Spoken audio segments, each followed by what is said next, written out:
असं आहे की आता तुम्ही आलात शिक्षेचं भीमाशंकर इथे आलेला आहात. हे द्वादश ज्योतिर्लिंगापैकी एक ज्योतिर्लिंग आहे. आपल्या महाराष्ट्रामध्ये 5 ज्योतिर्लिंगापैकी त्या एक डाकिन्या भीमशंकर याला म्हणतात. हे सह्याद्री पर्वतावरती पुण्यापासून 120 किलोमीटरवरती असलेलं सह्याद्री पर्वतावरती शिवलिंग आहे. संपूर्ण सदाहरित असं असलेलं संपूर्ण उंचीवरती 4000 फूट उंचीवरती आहे. हे भीमाशंकर ज्योतिर्लिंगाचं हे ज्योतिर्लिंग म्हणून ते एक महत्त्व आहेच आहे. त्याप्रमाणे आज श्रावण महिना सुरू होत आहे. आज पहिला दिवस आहे आणि पहिला सोमवार आहे. असा पहिला सोमवार आणि पहिला दिवस असा बरेच दिवसांनी येतो. काही नाही म्हटलं तरी अंदाजे असाच दिवस असा आलेला आहे की 1953 साली असा एक पहिला दिवस आलेला होता की ऑगस्ट महिना त्याप्रमाणे पहिला सुरुवात आणि नाही तर ऑगस्ट महिन्यात एका वेळेला 15 ऑगस्ट वगैरे अर्ध्या रस्त्यावर जे संपायला येतो किंवा अर्ध्या याला येतो. आज सुरुवातला 5 तारीख आहे. पहिला सोमवार आहे आणि 5 सोमवार आलेले. 5 सोमवार असे अनेक वेळा आलेले आहेत. परंतु पहिल्या दिवसाला सुरुवातीला प्रतिपदेला येऊन अमावस्येला परत सोमवार अशा पद्धतीने 5 आलेले आहेत. नेहमीप्रमाणे श्रावण महिन्याचं महत्त्व हे आहेच आहे. याच्याकरता काही वेगळं असं महत्त्व काही हे नाही.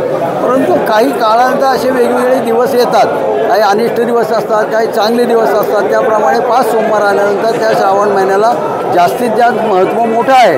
तेव्हा त्याप्रमाणे 5 सोमवारला शिवलोकांनी दर्शन करावं. ज्या लोकांनी या ठिकाणी आज त्याला येथील दर्शनाला ते थेंबर जरी आपल्या हाताने शंकरांगावर पाणी पडलं अगर एखादं जरी बेलाचं पान चुकून जरी वाहिलं गेलं तरी तुम्ही तरुण जातात. तुमच्या संसार याच्यातून सागरातून तुम्ही मुक्त होतात. अशी एक शिवलिंगावर बेल अर्पण करण्याची पद्धत आहे आणि ती आज केल्यानंतर तुम्हाला महत्त्वपूर्ण प्राप्त होईल अशी एक भावना आहे. गेल्या अनेक दिवसांपासून दुष्काळ सगळं पाहायला मिळालं. पण आज पाऊस खूप होतोय. सर्व राज्यभरामध्ये पाऊस आहे. श्रावण मासालाही सुरुवात झाली. काय भीमाशंकर चरणी प्रार्थना राहील? भीमाशंकर चरणी प्रार्थना हीच आहे की जीव जंतू जो आहे हा सुखीनो भवंतु सगळे सुखी राहण्याकरता तृण काष्ठ संपूर्ण जीवजंतू जे आहेत हे होण्याकरता पाऊस आहे तो पावसाळ्यात झाला पाहिजे. हिवाळ्यात थंडी पडली पाहिजे. उन्हाळ्यामध्ये ऊन झालं पाहिजे. हे जर ऋतू सगळे समान जर राहिले नाहीत सृष्टीची संपूर्ण निवृत्ती बिघडती.